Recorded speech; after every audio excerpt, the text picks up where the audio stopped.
Welcome back to the Crochet Crowd as well as Yarnspirations.com. I'm your host Mikey. Today we're going to learn how to cast on and start our knitting project. There are several ways to cast on. Today's tutorial we're going to focus on casting on between the loops, and it's a personal preference of what you prefer, and this is what we're going to be doing today.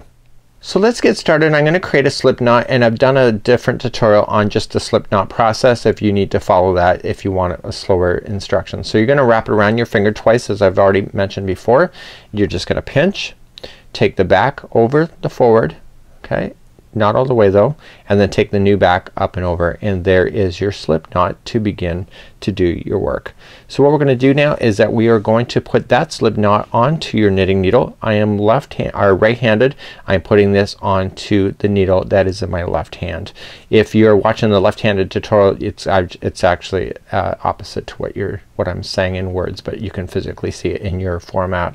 So what I want to do is that I want to go in between the loops. So I'm going to grab the other knitting needle here, and I want to insert into the loop from the behind. Okay, so go right up, so just right in and coming out. So you can see if you opened it, you can see that you're right in that big loop itself, just like that.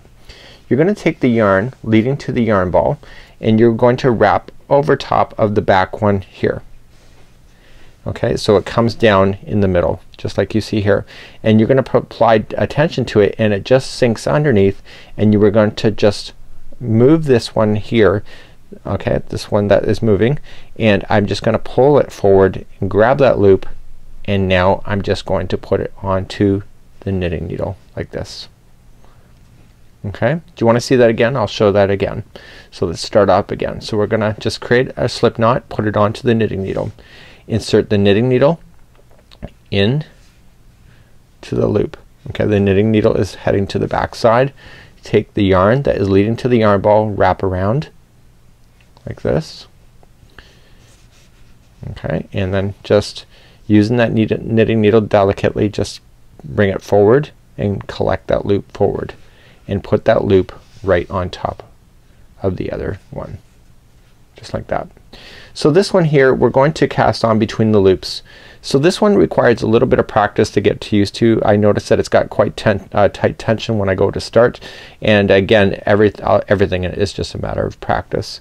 So what we're going to do is that we're going to insert in between the loops. Okay, so we're not going to go up in between like this. We're going to go right straight across. Okay, so you're not in any loops at all, you're in between the loops.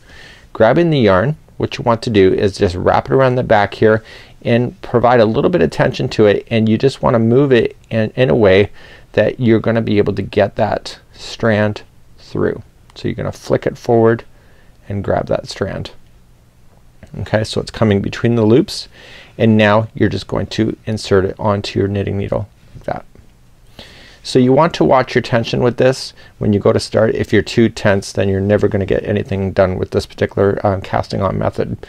So to do the next one, straight across right between the loops. Okay, and then grab the yarn up over the needle, and then just bring it out through the base like this. Provide extra so you can get it around, and then just pull it a little bit snug, nothing crazy, and then keep on going, and you can cast on as many as you need to, and this is casting on between the loops like this, and just get as many on that you want to, and then you can start your work once you're satisfied with that. So this is how you would do a cast on between the loops, and then when you're ready to go, all you're just going to do is then start on your first one, and then you can begin to knit as normal. Okay, the first two rows are usually always very tense for me when I go to do any kind of knitting. I'm learning to knit, but it's also the tension, and once you get just a few rows in, you'll find that everything relaxes, and then you can speed up quite nicely. Okay, so that's it for now. It's Mikey on behalf of the Crochet Crowd as well as Yarnspirations.com. Have a great day. We'll see you again real soon.